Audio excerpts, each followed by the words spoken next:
ये जगह कोई भूल भुलैया से कम नहीं। यहाँ आंसर्स और क्वेश्चंस दोनों आपको गंगा माँ के पास ही बैठकर मिलते हैं। कुछ ऐसे ही क्वेश्चंस हमारे पास भी थे और हमारी क्यूरियोसिटी की गाड़ी आकर रुकी ऋषिकेश।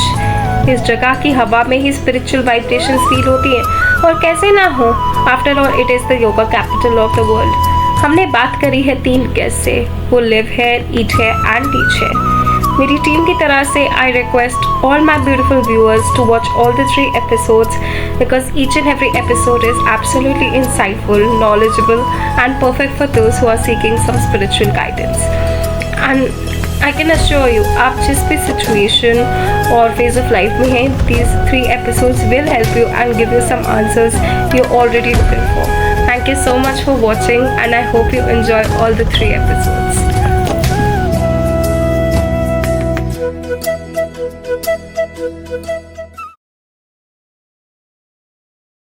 मैं अपनी क्लासेस में भी एक्सप्लेन करती हूँ, जितने भी मेरे स्टूडेंट हैं, कि अगर आप योग को एज ए लाइफस्टाइल लोगे तो वो ज़्यादा बेनिफिशियल है रेदर देन कि आप 1 मंथ का कोर्स करने के बाद आप डायरेक्ट टीचिंग के लिए जा रहे हो। And why is it important to balance those chakras? हमारी पहली गेस्ट है miss Aarti Saxena. She is the Rishikesh localite, a yoga teacher and a healer. ये एपिसोड काफ़ी इंसाइटफुल रहा है एंड हमने बहुत कुछ सीखा है about yoga, chakras and some beautiful facts about Rishikesh. Without further ado, let's get watching. आप सभी को नमस्ते।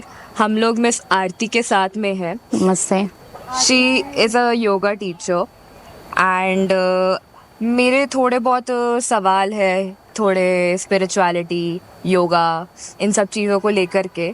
But before diving into that, मैं थोड़ा सा इनके ऋषिकेश के एक्सपीरियंस के बारे में जानना चाहती हूँ, क्योंकि ये ऋषिकेश में ही बॉर्न एंड ब्रॉट अप हुई है, तो इसीलिए I would like to know a bit about your experiences that आपका कैसा रहा ऋषिकेश में। एंड तो ऋषिकेश में मतलब मेरा जो स्कूलिंग है, कॉलेज है, सब ऋषिकेश से ही रहा है। तो ऋषिकेश का लाइफस्टाइल, अगर हम बात करें ऋषिकेश के लाइफस्टाइल के बारे में, तो यहाँ का लाइफस्टाइल बहुत सिंपल है। जितना भी अगर आप देखेंगे लोगों को, ज़्यादातर पहाड़ों, नदियों और पत्थरों के बीच यहाँ का लाइफस्टाइल रहा है। बिल्कुल नेचर से कनेक्ट रहे हैं लोग। तो बचपन से मैंने ऋषिकेश के बीच जो एक्सपीरियंस गेन किया है, यहाँ रेदर देन यहाँ का एजुकेशन हो, यहाँ का लाइफस्टाइल हो, यहाँ के लोग हों, यहाँ का कल्चर हो, ये सभी टोटली बेस्ड ऑन नेचर। हर जगह से मतलब यहाँ पे ये एक तरह से आप कह सकते हो ऋषिकेश बेस है माउंटेन का। तो यहाँ पे क्योंकि ऋषिकेश एक टूरिस्ट प्लेस है, तो यहाँ पे आपको बहुत तरीके के लोग देखने को मिलेंगे, डिफरेंट कल्चर आपको देखने का मिलेगा। तो जितना भी अगर आप देखोगे तो हर तरफ नेचर का ही एक तरह से कह सकते हैं आशीर्वाद है, और नेचर के बीच ही यहाँ के लोगों का रहन सहन है। सो आपने अभी टूरिस्ट की बात बोली थी, तो उससे रिलेटेड ना मेरे मन में क्वेश्चन है। वो क्वेश्चन ये है कि आज के टाइम पे दुनिया भर से लोग जो है वो ऋषिकेश आ रहे हैं, वो उधर के मतलब इधर के नेचर की तरफ बहुत ज़्यादा अट्रैक्ट हो रहे हैं। और ऐसी क्या चीज़ें हैं ऋषिकेश में जिस वजह से जो लोग हैं वो यहाँ आना पसंद कर रहे हैं? हाँ, इट इज़ ट्रू कि ऋषिकेश आज की डेट में बहुत ही ज़्यादा फेमस सिटी में है, और ऋषिकेश इंडिया में ही नहीं बल्कि वर्ल्ड में ऋषिकेश का नाम टॉप पर है। अगर आप देखेंगे कोई भी टूरिस्ट अगर विजिट करना चाहता है तो वो उसकी फर्स्ट प्रायोरिटी ऋषिकेश रहती है। राइट। उसका रीज़न ये है कि एक तो ऋषिकेश वर्ल्ड योग कैपिटल है, और मोस्टली जो अदर कंट्रीज़ के लोग हैं वो योग में मतलब यहाँ के कल्चर के बारे में, क्योंकि योग हमारा एक एंशिएंट ट्रेडिशन है, कल्चर है, तो उसको समझने के लिए वो यहाँ पे ऋषिकेश के लिए इंटरेस्ट दिखाते हैं। अच्छा। और स्पेशली योग सीखने के लिए ही यहाँ पे लोग आते हैं। अगर आप देखेंगे ज़्यादातर जो फॉरेनर्स हैं यहाँ पे विज़िट करते हैं वो योगा से रिलेटेड कोर्स के लिए यहाँ पे विज़िट करते हैं। हम कह सकते हैं कि बेसिक जो हमारा यू कैन से योगा का हब है वो ऋषिकेश है। सो आपने अभी योगा के बारे में बात करी, तो सबसे पहले तो मैं आपके योगा के एक्सपीरियंस के बारे में जानना चाहूँगी कि आपने योगा किस तरह शुरू करा, आपका क्या एक्सपीरियंस है, क्या रहा आपका योगा से, क्या कनेक्शन क्या है, तो I would want to know that. ये आपने बहुत ही मतलब लाइक बहुत रिलेटेड क्वेश्चंस आपका है।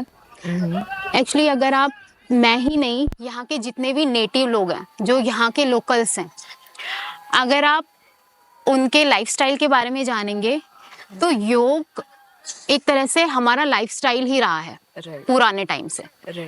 जैसे अभी ज़्यादा हाईलाइट हो गया है, लाइक योगा कोर्सेज को लेकर ज़्यादा हाईलाइट हो गया है, थोड़ा ज़्यादा कमर्शियल हो गया है। लेकिन अगर आप कुछ ईयर्स पहले जाएंगे तो वहाँ पे आपको रियलाइज़ होगा कि योग यहाँ के लोगों का लाइफस्टाइल ही रहा है।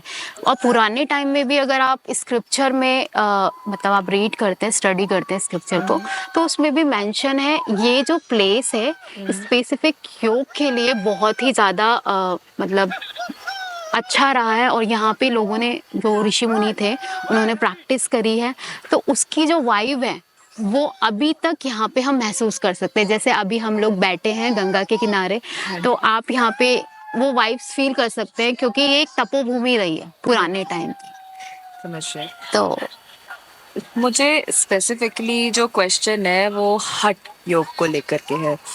सबसे पहले मैं ये जानना चाहूँगी कि हठ योग क्या होता है, उसका क्या बेनिफिट्स होता है, तो आप जरा उसके बारे में थोड़ा सा एक्सप्लेन कर सकते हो तो। ओके, हाँ जी। हठ योग मोस्टली आपने इसको सुना होगा, कुछ लोग इसे हठा योग भी बोलते हैं, योगा भी बोलते हैं। हाँ जी। तो अगर आप इस वर्ड को समझोगे, लाइक योग, हाँ जी। ओके, सो योग में ही, योग का मीन्स होता है जुड़ना। हाँ जी। जुड़ना, किससे जुड़ना? अगर आप देखेंगे हमारे अंदर भी कॉन्शियसनेस है, राइट, और हमारे चारों तरफ भी कॉन्शियसनेस है, राइट, ठीक है। तो जिसको हम बोल सकते हैं यूनिवर्स की कॉन्शियसनेस है। राइट। तो हम सिंपल वे में समझ सकते हैं, योग का मतलब है हमें अपनी कॉन्शियसनेस को यूनिवर्स की कॉन्शियसनेस से कनेक्ट करना।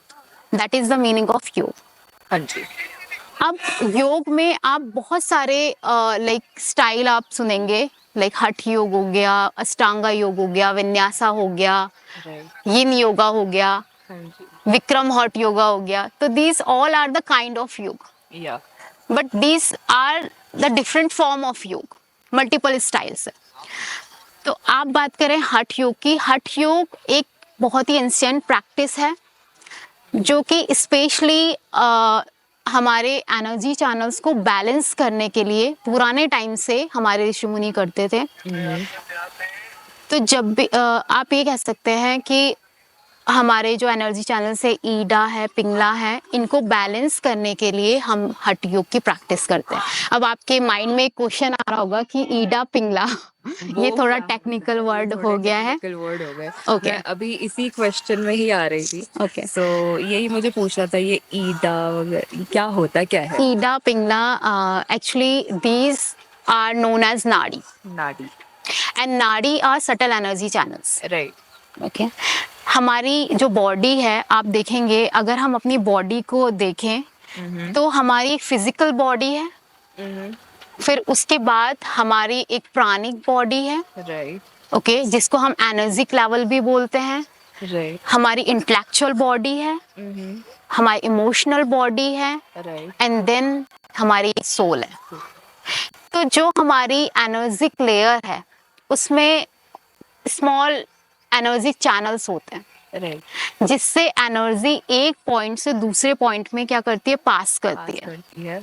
तो वो ही एनर्जी चैनल्स नाड़ी कहते हैं, उनको ही हम आयुर्वेद में नाड़ी कहते हैं। Mostly all nadis are invisible, लेकिन ओनली 2 नाड़ीज जो हैं वो हमारी विजिबल हैं, जो कि जिसका नाम है ईडा एंड पिंगला।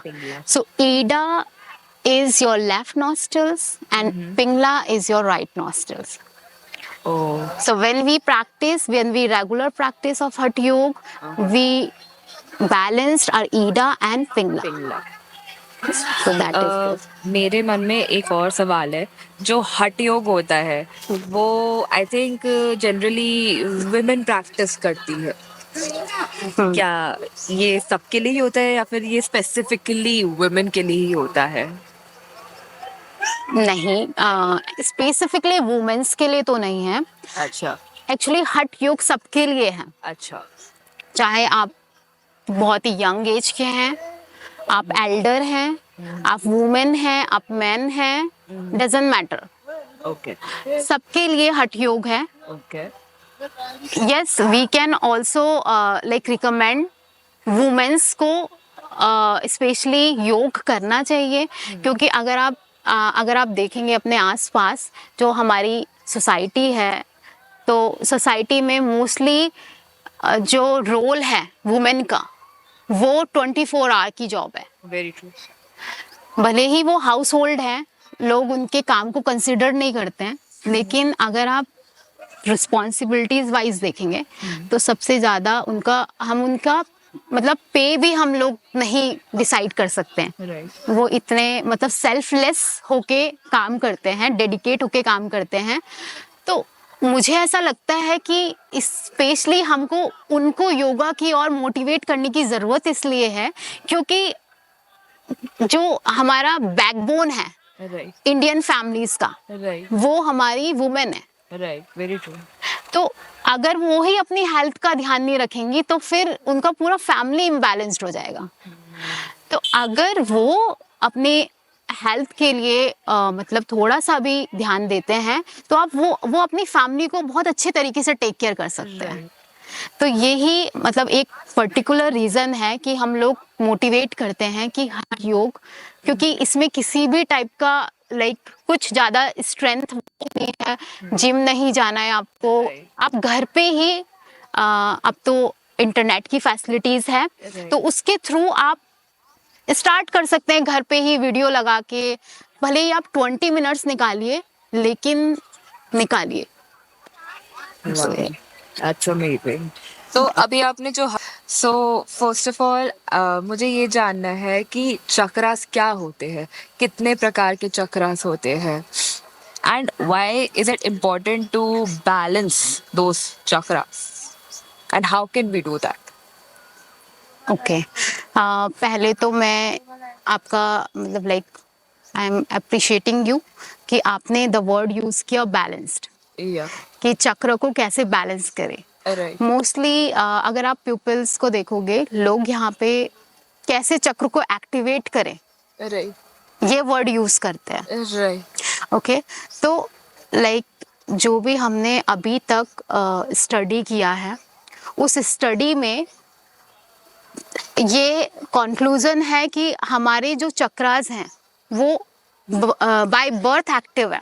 हाँ जी अगर आप ऑटोमेटिकली देखें तो हर एक चक्रा आपके एक सिस्टम को रिप्रेजेंट करता है. Okay, like we will talk about Muladhara chakra. It is a root chakra. Okay उसके ऊपर स्वाधिष्ठान चक्रा है which represent your reproductive organs. Right उसके ऊपर मणिपुर चक्रा है which represent your digestion system. Right उसके ऊपर आपका अनाहत चक्रा है which represent your heart system. Right okay, उसके ऊपर विशुद्धि चक्रा है जो कि आपकी थायराइड ग्लैंड को रिप्रेजेंट करता है. उसके ऊपर आपका आज्ञा चक्रा है, वो आपकी पीनियल ग्लैंड को रिप्रेजेंट करता है ना. और उसके ऊपर आपका है सहस्त्रार चक्रा. सो दीज ऑल आर चक्रा जो कि बाय बर्थ एक्टिव है. राइट ठीक है. अब क्या होता है कि जैसे जैसे हम ग्रो करते हैं, जैसे जैसे हम बड़े होते जाते हैं, वैसे ही इनके जो एनर्जी लेवल्स हैं वो इम्बैलेंस्ड होते हैं due to unbalanced lifestyle, emotional और साइकोलॉजिकल हेल्थ इश्यूज. उसकी वजह से भी ट्रॉमास, उसकी वजह से भी हमारे जो चक्रास हैं वो इम्बैलेंस्ड हो जाते हैं. Right so why yoga practice we can balance our chakra. Okay Okay, and what is a chakra? Chakra basically your energy centers in your body, right and it you can say your there is a nadi. I told you there is certain energy channels in our body Right. which is known as nadi. Right so एक एक different nadi है जिसका नाम है Sushumna in your body. Okay, Ida and Pingala, these two nadis are visible. Right And in the center of your spinal cord, there is a Susumna Nadi. सुषुम्ना नाड़ी. Yes. हाँ जी. And it contains chakras. Okay. So ये जितने भी चक्रा हैं ये आपके सुषुम्ना नाड़ी में प्रेजेंट है. ओके. So आप इस तरह से समझ सकते हैं कि ये हमारे एनर्जी के सेंटर्स हैं जो कि अनबैलेंस्ड लाइफस्टाइल की वजह से अनबैलेंस्ड हो जाते हैं. ओके. तो जब हम डेली योगा प्रैक्टिस करते हैं, मेडिटेशन करते हैं, प्राणायाम प्रैक्टिस करते हैं, तो इन सभी प्रैक्टिस से ये बैलेंस्ड होते हैं. Okay. So, are there any other ways to balance those chakras?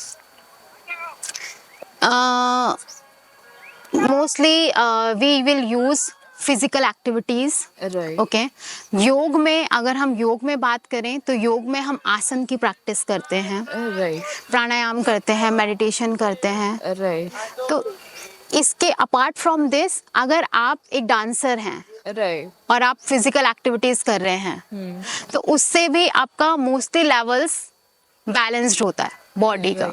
Okay, क्योंकि आप एक लाइफस्टाइल में, अगर आप एक स्पोर्ट्स पर्सन है, Right. वो भी आपके चक्रा को बैलेंस कर सकते हैं. ओके, सो सिर्फ यही नहीं है, it means we can say एक हेल्दी लाइफस्टाइल, एक balanced lifestyle, Balanced lifestyle. Right. वो आपके चक्रा को बैलेंस करती है. So, summing up, आप ये बोलना चाह रहे हैं कि हमारा जो चक्रास है उसको हम प्राणायाम वगैरह, योगा, इन सब चीज़ों से बैलेंस कर सकते हैं. बट अगर हम लोग और एक्टिविटीज़ कर रहे हैं, जैसे हम डांस कर रहे हैं, जैसे हम लोग हेल्दी खा रहे हैं, या फिर कुछ भी अच्छा कर रहे हैं मतलब अपनी बॉडी के लिए, उससे भी एक हमारे चक्रास बैलेंस हो सकते हैं. हाँ, अगर आप पहले से ही एक हेल्दी लाइफस्टाइल में हैं, लाइक अगर आप फॉर एग्जांपल अगर आप आर्मी के लोगों की लाइफस्टाइल देखेंगे, वो लोग सुबह 4 बजे उठ जाते हैं. राइट. ठीक है, उनका लाइफस्टाइल होता है, रनिंग करते हैं, राइट. अपनी फिटनेस पे पूरा ध्यान देते हैं, पूरा एक बैलेंस, अच्छा सात्विक भोजन वो खाते हैं. राइट. तो एक बैलेंस लाइफस्टाइल लेके वो चलते हैं. राइट. सो योग के साथ साथ अगर सपोज अगर कोई योग नहीं कर रहा है लेकिन वो एक बैलेंस लाइफस्टाइल मेंटेन करके चल रहा है, तो भी आपके चक्रास बैलेंस्ड है. Okay. So the key is balance lifestyle ही आपके जो है चक्रास को बैलेंस कर बैलेंस सकते कर सकता है. हैं. उसमें आपके फिजिकल एक्टिविटीज भी आ गई, उसमें आपके मेडिटेशन भी आ गया, उसमें आपका सात्विक भोजन भी आ गया. हाँ जी. सो प्रॉपर मतलब सब पूरा लाइफस्टाइल अगर आपका बैलेंस्ड है तो आपके चक्रास ऑटोमेटिक बैलेंस्ड हो जाएंगे. मेरे मन में अभी अभी एक चक्रास को लेकर के सवाल आया है. जैसे मैं एक पॉडकास्ट देख रही थी चक्रास के ऊपर, तो हर चक्र के अपने अपने रोल्स होते हैं. तो मैं उसके बारे में थोड़ा जानना चाहूँगी दैट हर चक्र के जो वो रोल्स होते हैं वो एग्जैक्टली होते क्या है.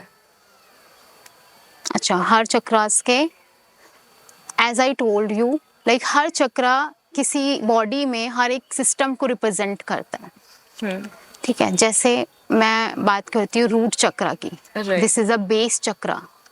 ओके, इसी के नीचे आपका कुंडलिनी शक्ति है, जो कुंडलिनी पावर, जो कुंडलिनी योगा आपने सुना होगा. राइट. ठीक है, कुंडली पावर वो आपका रूट चक्रा के जस्ट नीचे ही है. तो Okay. इसलिए इसको बेस्ड चक्रा बोलते हैं. सबसे सारे चक्रों का जो आधार है, बेस है, वो रूट चक्रा है आपका. तो रूट चक्रा क्या करता है, आपको आपकी बॉडी को base you can say provide करवाता है, स्टेबिलिटी प्रोवाइड करवाता है. इससे ऊपर आप स्वादिष्ठान लेंगे. स्वादिष्ठान चक्र है वो आपके रिप्रोडक्टिव ऑर्गन को के लिए रिस्पॉन्सिबल है, कैसे वो वर्क कर रहे हैं, वो प्रॉपर वर्क कर रहे हैं या नहीं कर रहे हैं. अगर आपका स्वादिष्ठान चक्र बैलेंस्ड है तो आपके रिप्रोडक्टिव ऑर्गन बैलेंस तरीके से वर्क कर रहे हैं। राइट। सेम एज आपका मणिपुर चक्र है। मणिपुर चक्र आपका डाइजेशन से रिलेटेड है। अगर मणिपुर चक्र आपका इम्बैलेंस्ड है तो आपका डाइजेशन ठीक नहीं है, या कोई ना कोई डिजीज़ आपके डाइजेशन में आएगी, या स्टमक से रिलेटेड कोई ना कोई डिजीज़ आपको परेशान करेगी। तो ये पूरा टोटली आपके सिस्टम्स हैं, जो इंटरनल सिस्टम्स हैं, तो वो आपके चक्रा से रिलेटेड है। सेम एज उससे ऊपर आपका अनाहत चक्र है। अनाहत चक्र आपके हार्ट सिस्टम को रिप्रेजेंट करता है। राइट। ठीक है, सर्कुलेटरी सिस्टम को रिप्रेजेंट करता है। बॉडी में ब्लड सर्कुलेशन का फ्लो प्रॉपर है या नहीं है। अगर आपका अनाहत चक्र बैलेंस्ड है तो आपकी बॉडी में ब्लड का फ्लो प्रॉपर तरीके से है। ठीक है। सेम एज आपका आपका जो विशुद्धि चक्र है वो आपकी थायराइड ग्लैंड के लिए रिस्पॉन्सिबल है। मोस्टली आपने देखा होगा जितने भी हार्मोनल इम्बैलेंस डिजीज होती हैं वो सब totally based on your thyroid gland. Right. अगर आपकी थायराइड ग्लैंड इम्बैलेंस है, इट मीन्स आपका विशुद्धि चक्र इम्बैलेंस्ड है। राइट। अगर आपका विशुद्धि चक्र बैलेंस्ड है, आपकी थायराइड ग्लैंड बैलेंस्ड है, तो आपके बहुत कम चांसेस होते हैं हार्मोनल डिजीज के। राइट। तो सेम एज इससे ऊपर आपका आज्ञा चक्र है। आज्ञा Chakra, Sahasrara Chakra, these both chakra related to your pineal glands. Right. Okay, so body में जितने भी चक्र हैं वो आपके इनसाइड सिस्टम से रिलेट करते हैं। राइट। अगर आपके ये चक्र बैलेंस्ड हैं तो आपके एनाटॉमिकल सिस्टम ऑटोमेटिकली बैलेंस्ड हो जाएंगे। तो आप थोड़ा सा वृत्ति के बारे में बता सकते हो, क्या होते हैं, कितने टाइप्स के होते हैं वृत्ति? एक्चुअली ये बहुत लेंदी टॉपिक है, बट फिर भी मैं थोड़ा सा एक्सप्लेन करूंगी। Vritti are fluctuation of mind. Right. Okay, हम वृत्ति को फ्लैक्चुएशंस कह सकते हैं। Right. Fluctuation like thoughts. हमारे माइंड का काम है सोचना। कंटिन्यू कोई ना कोई थॉट हमारे माइंड में आएगा। राइट। ठीक है, तो ये थॉट कैसा है, लाइक कभी हमें इससे जो हमारे इमोशन अटैच हो रहे हैं, लाइक कभी उस थॉट से हमें लालच हो रहा है, उस थॉट से हमें ग्रीड आ रहा है, मतलब लालच हो रहा है, और किसी थॉट से हमें एंगर आ रहा है, किसी थॉट से हमें अटैचमेंट हो जा रहा है। तो ये ही थॉट्स है, जो थॉट्स हैं वो ही आपके फ्लैक्चुएशंस हैं। Right. वही वृत्ति हैं। तो ये जो वृत्ति है ये आप कह सकते हो कि ग्रीड हो गया, एंगर हो गया, अटैचमेंट हो गया, ये ईगो हो गया, ये आपकी वृत्ति में आते हैं। इन्हीं को मतलब हम लोग योग के थ्रू हम लोग इसको प्रैक्टिस करते हैं कम करने की। जितना ये कम होते जाएंगे आपकी लाइफ इजी होती चली जाएगी।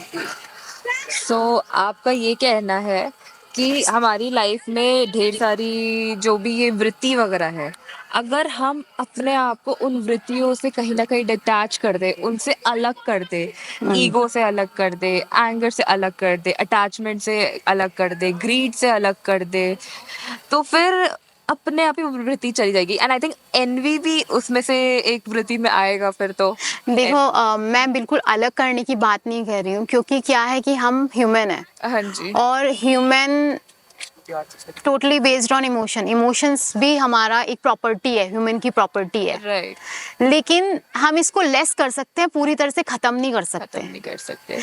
हम कितना भी कोशिश कर लें, अगर एक ऐसी सिचुएशन आती है वहां पे जहाँ पे एंगर इम्पोर्टेंट है, राइट, अगर आप वहां पे भी अपने एंगर को खत्म कर देते हो तो it means it is not working, क्योंकि आप नहीं कर सकते। कोई एक जेन्युइन सिचुएशन आपके सामने है जहाँ पे, क्योंकि कहीं कहीं पे आपका एंगर भी like you know in a good way you can say, anger के भी डिफरेंट टाइप है, सात्विक, तामसिक, राजसिक। राइट। तो अगर सही जगह पे आप उसका यूज कर रहे हैं उस वृत्ति का, तो वो आपके लिए हार्मफुल नहीं है। और आप पूरी तरह से इन वृत्तियों को खत्म नहीं कर सकते, आप प्रैक्टिस करते हैं। क्योंकि एज एन ह्यूमन अगर आप देखेंगे आप पूरी तरह से खत्म नहीं कर पाएंगे इसको, तो बेसिकली रिड्यूस करेंगे। Taming it, right? हाँ, गॉट इट। कम करने की कोशिश करेंगे हम, और जो हमारा जो सात्विक नेचर है उसको, लाइक जो भी करेज हो गया, पेशेंस हो गया, है ना, ये सारे जितने पॉजिटिव प्रॉपर्टीज हैं उनको इंक्रीज करेंगे। तो ऑटोमेटिकली जो आपका जो ईगो है, एंगर है, ग्रीड है, वो लेस हो जाएगा। आपको उसको पूरी तरह से खत्म करने पे मतलब फोकस नहीं करना है, आपको जस्ट फोकस करना है अपने करेज को, पेशेंस को बढ़ाने का, तो ऑटोमेटिकली वो कम होता चला जाएगा। अभी जो ये सब कुछ आपने बोला है, उससे मेरे मन में एक और क्वेश्चन है। अब जैसे फॉर एग्जांपल लोगों के मन में बहुत सारे इमोशंस आते हैं, ठीक है, बट कुछ लोग होते हैं जो अपने इमोशंस पे, अपने वृत्तियों के ऊपर एक्ट कर जाते हैं, ठीक है, तो उन लोगों के लिए आप उन लोगों को क्या बताना चाहेंगे, उनको क्या मैसेज देना चाहेंगे बेसिकली? ओके, जो सडनली रिएक्ट कर देते हैं, एग्जैक्टली।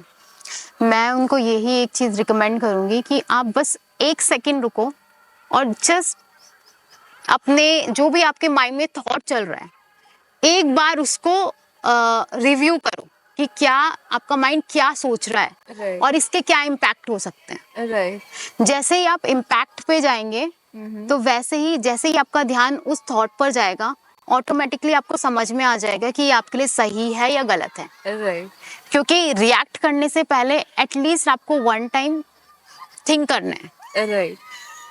तो इसी को हम बोलते हैं कि पेशेंस यहीं से आपकी लाइक पेशेंस की प्रैक्टिस है। Right. एक बार आप ये सोचो कि आप क्या करने जा रहे हो, इससे इसके क्या इम्पैक्ट हो सकते हैं, राइट। आपके सराउंडिंग इसका क्या इफेक्ट हो सकता है। तो जैसे ही आप ये थॉट सोचेंगे, तो आप रियलाइज करेंगे कि आपके बहुत सारे क्वेश्चंस के आंसर हम खुद ही सॉल्व कर सकते हैं, हमारा माइंड खुद ही सॉल्व कर देता है। राइट। बट ये है कि हमको एकदम से रिएक्ट नहीं करना है, पहले हमें उस थॉट पे जाना है कि आपका माइंड क्या थॉट क्रिएट कर रहा है। राइट। जैसे ही आप उस थॉट पे जाएंगे, तो आप रियलाइज करेंगे कि इसके क्या कॉन्सिक्वेंसेस हो सकते हैं। तो यस, मैं यही रिकमेंड करना चाहूँगी कि एटलीस्ट एक बार ज़रूर सोचें, कुछ भी बड़ा डिसीजन लेने से पहले या कुछ भी रिएक्ट करने से पहले आप सोचिए कि सामने वाले बंदे के ऊपर क्या इम्पैक्ट पड़ेगा, आपके लाइफ में क्या इम्पैक्ट पड़ेगा आपके एक्शंस का। यस, हम क्या करते हैं, बहुत से लोग बहुत जल्दी रिएक्ट कर देते हैं, है ना।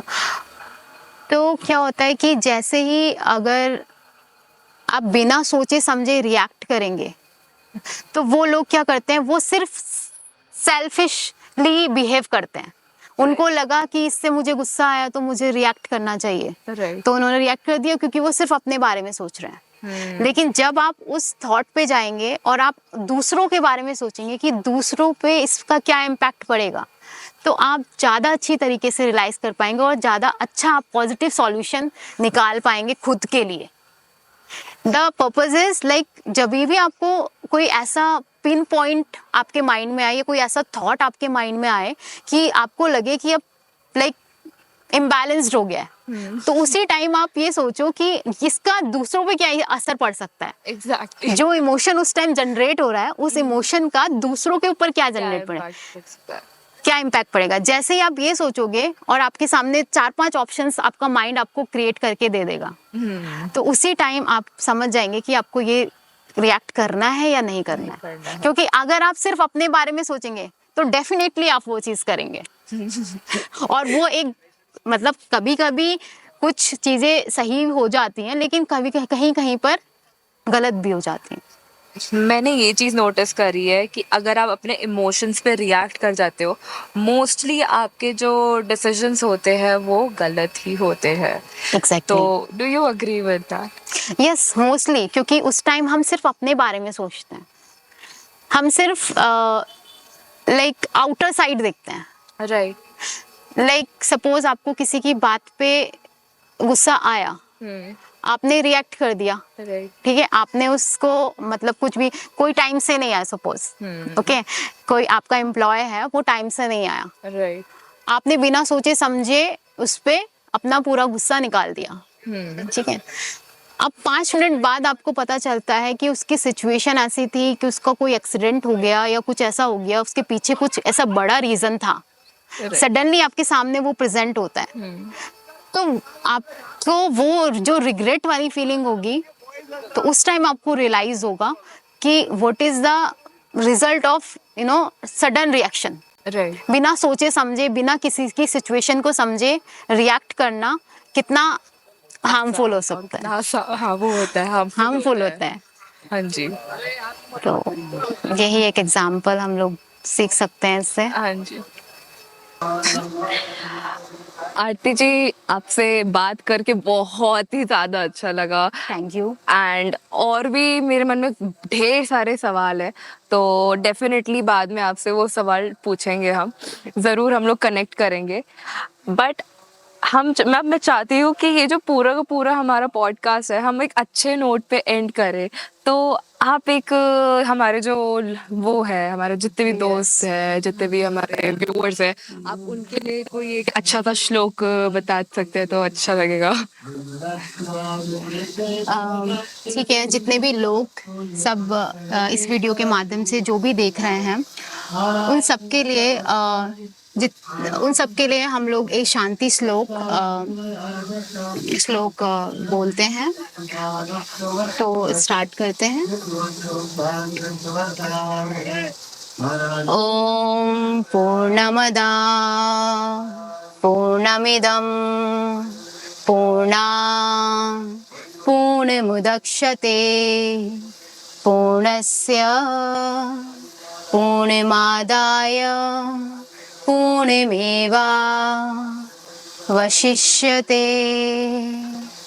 ओम शांति शांति शांति।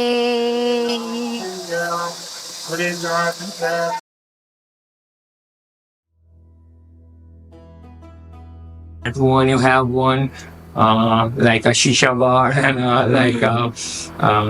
like cake अपने घर पे दीवार पे, you have a mini bar in your home. Yeah. You have that lifestyle, you have those things, and one fine morning, Hale comes to meet you. Yeah. Ask you. Okay. So let's start you a little bit. Tell me Why is it always that, I've seen in most scenarios, why is it always that we have to go through the darkness and then we come in the search of light? Why is it not कि हम लोग पहले से ही वो light को accept करके उसको follow करें? Like I've seen